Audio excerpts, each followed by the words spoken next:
Et bonjour! Alors, bienvenue dans ce tout nouveau vlog de l'Avent. Alors là, vraiment, c'est en mode, vous voyez, par partir du matin, je me lève et j'allume le sapin. Je sais qu'après ça, on va l'éteindre parce qu'on va partir travailler, mais ça fait vraiment partie des choses que j'aime faire. Ça fait vraiment une petite ambiance qui est festive, que je trouve agréable.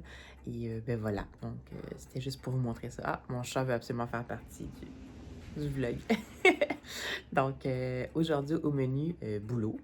Donc, je sais pas trop si je vais pouvoir vous prendre beaucoup. Je vais avoir genre le calendrier de l'Avent de casse-tête à faire. Donc, je vais tout le faire avec vous ce soir. Et je sais pas encore qu'est-ce que je vais lire. J'ai terminé ma lecture audio. Je l'ai fini en papier finalement, le Karine Pitaki, là, mais en tout cas, j'ai pas de lecture audio en ce moment. Je sais pas trop ce que je vais faire, peut-être que je vais écouter des podcasts, mais si jamais je commence une lecture, je vous en parlerai. Puis ben voilà, c'est parti pour une journée dans la vie de Marie-Soleil qui aime beaucoup trop les sapins de Noël.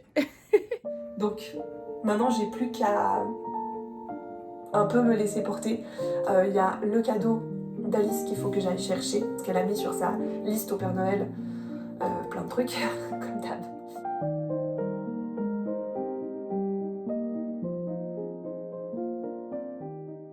Hey, alors bonsoir! Alors, c'est une journée, encore une fois, où vous ne me verrez pas en vêtements normaux. Parce que je suis revenue à la maison, j'ai pas eu le temps de me prendre aujourd'hui, comme je l'avais soupçonné. Ben voilà, j'avais une soirée où je passais la soirée en solo en partie, puis j'ai décidé que c'était une soirée pyjama, puis ça allait être ça. Et ben voilà, évidemment, j'ai pas choisi de nouvelle lecture audio. J'ai boudé. Mais c'est pas vrai. En revenant, finalement, j'en ai pris une et je vais en parler un petit peu plus tard. Parce qu'il me reste encore les calendriers de l'Avent livresque à lire. Mon calendrier de l'Avent de casse-tête. Et je suis en train d'écouter des vlogmas, dont celui de Margot Liseuse. Et voilà. Donc, je voulais juste ouvrir avec vous le fameux calendrier de l'Avent de casse-tête. Et je vais le faire spontanément comme ça ici, installé sur le divan, directement sur mon petit support temporaire. Alors, voilà. Alors, on est rendu à la porte. Je sais plus puisque je les remets dedans. À la porte. Bravo. À la porte 9. Mais tu sais, en fait, il se défait tout. Là. Il y a vraiment... La seule chose qui m'attriste pour celui-là, en fait, les designs, je les trouve vraiment chouettes. Mais ce que je trouve un peu dommage, c'est que l'étui à casse-tête, il ne tient pas beaucoup. Je préférerais avoir à la limite les petites boîtes un peu comme pour les casse-têtes très belles. C'est comme ça, au pire, tu peux les refaire après. Celui-là, dans le fond, même si je les mets dans les sachets, c'est surtout pour pouvoir potentiellement les refaire, mais je pense pas que la boîte en tant que telle est vraiment utile, surtout que les portes sont comme jovialistes, je dirais, parce que c'est impossible de sortir ça sans briser tout. Alors, sortir le sachet du jour sans tout briser. Puis, évidemment, je vais sortir celui-là, puis c'est la première fois que ça me prend une nanoseconde sortir mon sac de... Ça y est, j'ai dû mener une bonne vie. Alors voilà pour le petit sachet. J'essaie de voir si je peux trouver ce que c'est. Juste avec quelques petites pièces comme ça. Il y a l'air d'avoir du bleu. Du bleu. Ah! Oui, je pense que c'est celui-là. On va voir si j'ai raison tantôt. Je vous le remontrerai, mais je pense que c'est celui-ci que je vais faire. Alors, c'est parti pour un petit casse-tête. Vous êtes prêts?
bonsoir. Alors, me revoici après quelques lectures. Donc, calendrier de l'Avent, le fameux roman de l'Avent, 24 étoiles pour Noël.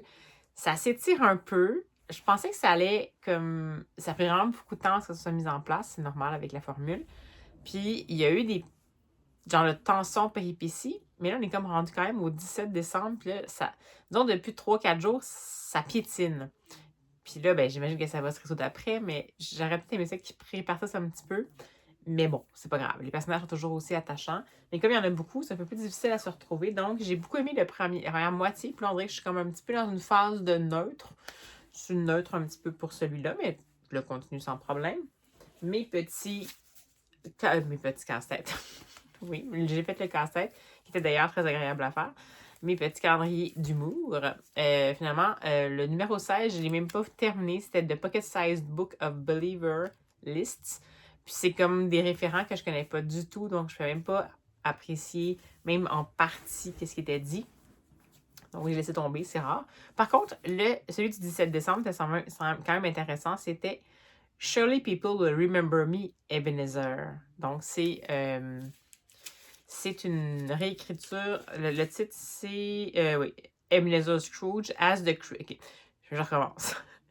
Surely people will remember me, Ebenezer Scrooge, as the Christmas-loving man I became.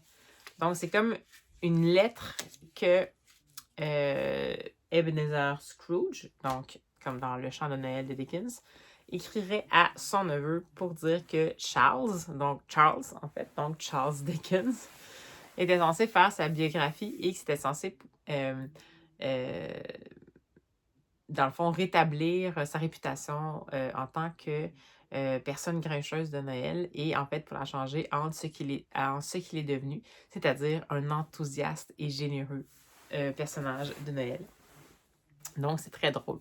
Bon, évidemment, comme j'avais déjà lu Le chant de Noël de Dickens, ben, ça m'aidait un peu à voir les référents. Mais c'était très bien amené. D'ailleurs, c'est écrit par, j'ai quand même crédité l'auteur, c'est écrit par Jordan Cole. Donc, voilà. Donc, celui-là, il m'a bien plu. Sinon, la lecture que j'ai faite cet après-midi, c'est que j'ai fini par choisir un petit peu dernière minute. C'est un tome d'une nouvelle collection qui est parue chez La Courte Échelle, donc une édition québécoise, et qui est encore une fois une collection de romans courts choc, un peu comme il y a de plus en plus en fait au Québec. Donc, il y a chez Héritage qui ont sorti, je crois, des derniers formats, j'en avais lu quelques-uns.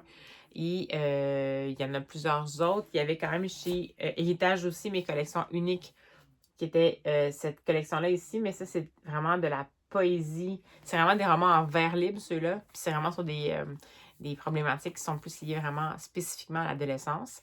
Dans les autres qui sont parus, qui, je me semble, sont chez Héritage aussi, mais je ne suis pas certaine, mais vraiment format en long.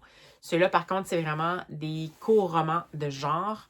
Donc, vraiment fait pour, justement, secouer les repères et confronter le lecteur. Et dans celui que j'ai lu, la nouvelle collection, c'est aussi un court roman choc. Donc, peut-être pas de genre, on est vraiment dans le réalisme, mais un roman choc. Et celui que j'ai lu, ça s'appelle Clang de Carole Tremblay.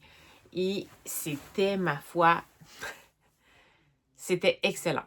C'était excellent, c'était troublant, c'était confrontant, ça remue les certitudes, vraiment beaucoup. En gros, on va suivre un jeune homme qui a 18 ans qui revient d'un party auquel il n'avait pas vraiment envie d'aller, mais qui est allé parce que un de ses grands amis a dit « Ah, comment, viens-t'en, puis on va avoir du plaisir, puis j'ai pas personne pour m'amener, fait que viens donc. » Fait qu'il va donner un livre à son meilleur ami, et finalement, il va se rendre compte qu'il a comme un peu été utilisé, puis que le meilleur ami, en fait, il voulait juste aller là pour se trouver... pour rencontrer une douce femme avec qui échanger des baisers et tout.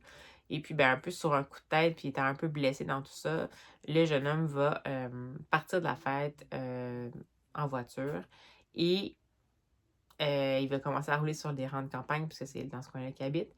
Et sans le voir, il va finir par croiser un cycliste qui roule comme à sens inverse sur le bord de la route et il va le frapper. Donc, il le voit à la dernière minute, il n'est pas capable de l'éviter, il le frappe. Ça fait un gros clang. Et là, il voit dans le fond le cycliste revoler. Puis là, lui, il se ramasse un peu plus loin avec l'accident et il panique. Donc, il réalise comme un peu qu'est-ce qui se passe, puis il panique. Il part d'un coup, il accélère, puis il s'en va se réfugier chez, dans le fond, dans le chalet de ses grands-parents qui est dans le bois, avec ses souvenirs. Sa grand-mère est décédée il n'y a pas longtemps. Puis, et sa panique, et comment il va gérer ça. Donc, tout le roman, c'est son discours intérieur, des heures qui suivent immédiatement, en fait, l'accident, jusqu'à peut-être 24 heures qui suivent après. C'est parfaitement maîtrisé comme écriture. C'est, à mon avis, un discours intérieur que quelqu'un pourrait vraiment avoir dans une situation comme ça. Juste pour préciser, ça révèle un peu, mais c'est pas la catastrophe non plus. C'est l'histoire quand même d'un jeune homme qui n'avait jamais vraiment voulu apprendre à conduire, mais que son père l'a comme forcé à l'apprendre vraiment tôt parce qu'il habitait en campagne puis il voulait pas être le taxi de tout le monde. C'est quelqu'un qui était très reclus un peu. C'est pas quelqu'un qui avait tant d'amis que ça. C'est pas quelqu'un qui sortait tant que ça non plus. Et il n'avait pas bu ce soir-là. Donc, ça donne quand même une idée. Et là, on va le voir. On va l'écouter, en fait. Prendre conscience de ce qui se passe. Se mettre à avoir l'anxiété qui embarque, à tout voir tourner ça, puis à se dire, ça y est, ma vie est finie, j'ai peut-être tué quelqu'un, parce qu'en fait, il ne sait même pas si le cycliste est décédé ou pas, il a vraiment pris panique. Puis, tout au long du roman, on va, en tant que lecteur, un peu comme accompagner, dans le fond, le personnage principal dans son cheminement en accéléré par rapport à qu'est-ce qui s'est passé, comment il a réagi, comment il se sent par rapport à ça, à quel point il se sent comme une grosse chenoute parce que il sait qu'il aurait dû rester là, il sait en fait, il a l'impression qu'il portait peut-être pas assez attention à la route alors qu'il buvait pas, mais il était pris dans ses pensées, puis peut-être que finalement, il aurait dû le voir. En même temps, le cycliste roulait dans le noir à sens inverse dans un rang, avec aucune lumière sur son vélo.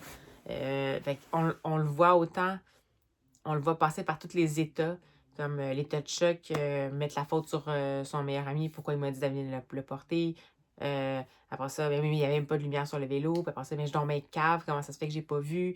Puis on va le voir se passer vraiment par, c'est ça, tu sais, reprocher aux autres, finir par se dire que c'est juste à lui sa faute, finir par se dire que sa vie est finie. Puis on a comme, à la fois, c'est terrible, qu'est-ce qu'il nous raconte, parce qu'il est rentré dans quelqu'un. Puis il est parti, en plus.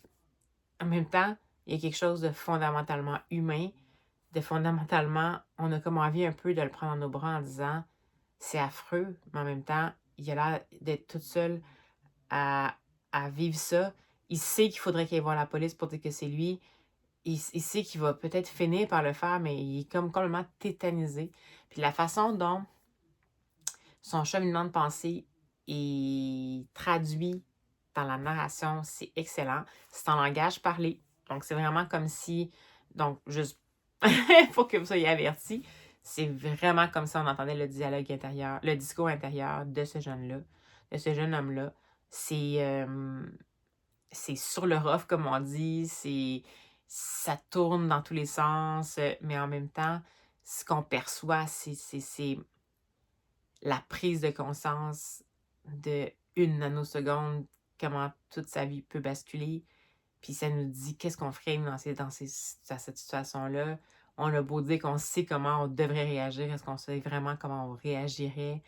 On a comme envie de se dire, mais voyons, c'est donc bien affreux que sa vie se termine. En même temps, on se dit, voyons, c'est donc bien affreux que j'ai pensé ça alors qu'il est rentré dans quelqu'un. Ce roman-là, c'est ça. C'est excellent. C'est juste parfait. Parfait, parfait. Bon, c'est pas joyeux, là, mais c'est parfait. Mais quand même, je sais pas si tous les livres de la collection vont être comme celui-là. Ça reste quelque chose de tendu, de sombre, de juste, par contre, de rempli d'émotions.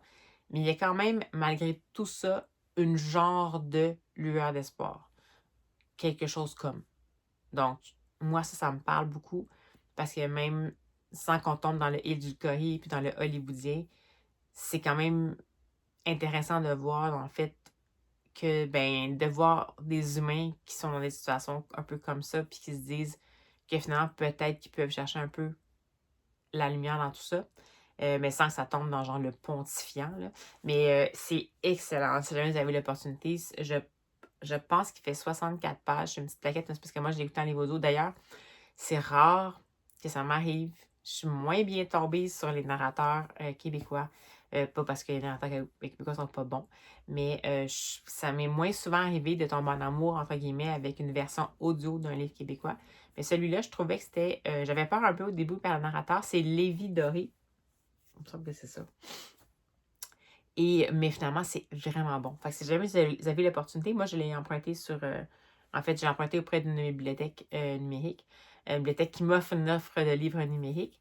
Donc, il est disponible sans doute dans la plupart de vos bibliothèques. Mais sinon, ils viennent paraître aussi en livre papier. Que ce soit à l'audio ou en papier, ça vaut la peine. À l'audio, c'est une expérience particulière parce que c'est vraiment comme si le jeune nous racontait ça à nous, toute seule. Qu'est-ce qui se passe dans sa tête, qu'est-ce qu'il a fait, à quel point il se sent désemparé par ce qu'il a fait, à quel point il a l'impression qu'il est un affreux. Pourtant, il sait qu'il n'est pas une mauvaise personne, mais l'action qui vient de se passer, c'est une action terrible. En tout cas, j'ai été tellement soufflée par ce roman-là. Ça m'a donné envie de lire les autres. Il y en a 2 autres qui sont parus en même temps. C'est quand même des sujets impressionnants. Il y en a un, entre autres, je crois, si je ne m'abuse, qui parle de viol. Mais il y en a un autre, je ne sais plus c'est quoi le sujet. C'est des sujets durs, mais si c'est cette structure-là, je suis très intéressée à lire en fait les autres puis à découvrir ceux-là. Je trouve ça super intéressant, comme je vous dis, qu'on se lance dans ces romans courts-là. Parce que, comme je vous dis, je pense que c'est juste bien comprendre où le jeune lectorat est allé et où le lectorat d'âge mature, d'âge mûr est allé aussi. Je lis des briques, mais moi aussi, j'aime ça avoir justement des lectures coup de poing, dont celui que j'avais montré justement, ça donne, ça c'est européen, mais c'est chez Nathan. Mais c'est vraiment ce principe-là. Celui-là, encore une fois, c'est un peu comme la littérature de genre. On est dans le réalisme, mais avec une twist un peu peut-être de science-fiction habituellement. Celui-là aussi, c'est du réalisme, mais c'est en vers libre. Donc, c'est la forme, en fait, le style qui est différent.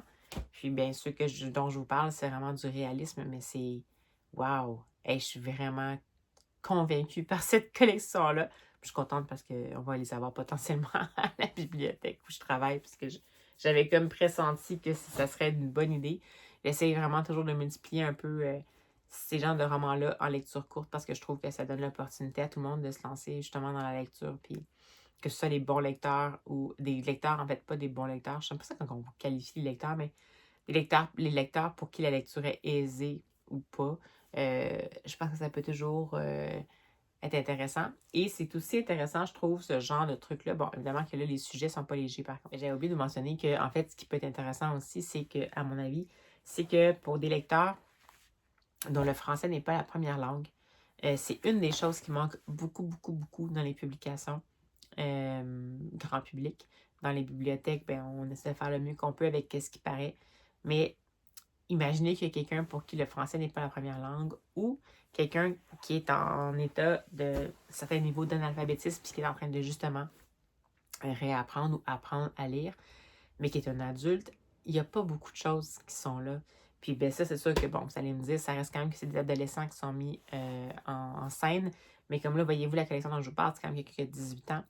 Puis pour des personnes qui commencent à apprendre le français ou qui commencent à lire finalement, quand on est un adulte, c'est sûr qu'au départ, il y a une question de vocabulaire qui est intéressante, qui est complexe en fait à gérer. Puis on commence habituellement par des premières lectures et tout ça, mais à un moment donné, quand on est un adulte, on a fait un peu le tour de, je sais pas, là, Marie-Soleil va chercher une pelle, Marie-Soleil fait un château de sable. À un moment donné, on a comme un peu fait le tour de ça. Puis je trouve que c'est intéressant, justement, que ça va aller chercher tellement divers genres de lectorat, des gens qui n'ont pas nécessairement un niveau suffisant pour s'attaquer à une grosse brique, mais qui ont le goût d'avoir une lecture qui est prenante. Puis des gens qui ont soit des difficultés ou juste pas l'intérêt pour avoir une grosse brique, mais que justement, ils ont aussi besoin d'avoir une lecture prenante. Ça répond tellement, tellement à ce besoin-là. Fait qu'éditeur, continuer à faire ce genre de truc-là, ça paraissait peut-être niché comme proposition, mais moi, je trouve que c'est super intéressant. Puis comme je vous dis, comme chapeau, faire des romans courts, marquants et bien écrits et qui ne nous laissent pas sur notre faim, ça doit vraiment pas être facile. Genre vraiment pas.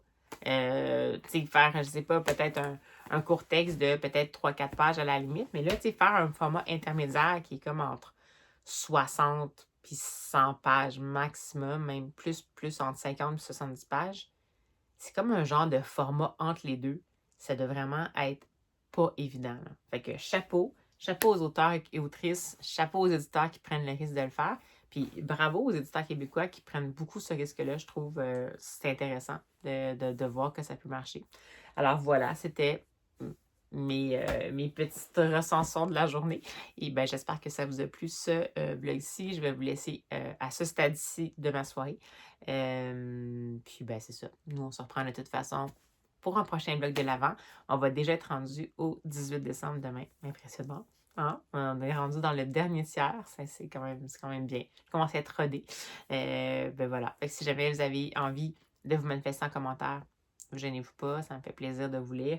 Je n'ai pas encore rattrapé mon retard dans mes réponses à vos commentaires, mais sachez que je les lis tous, que j'apprécie vraiment beaucoup quand vous faites des petits commentaires comme ça, c'est super intéressant. Et puis, ben voilà, d'ici à ce qu'on se revoit, joyeuse lecture et à demain!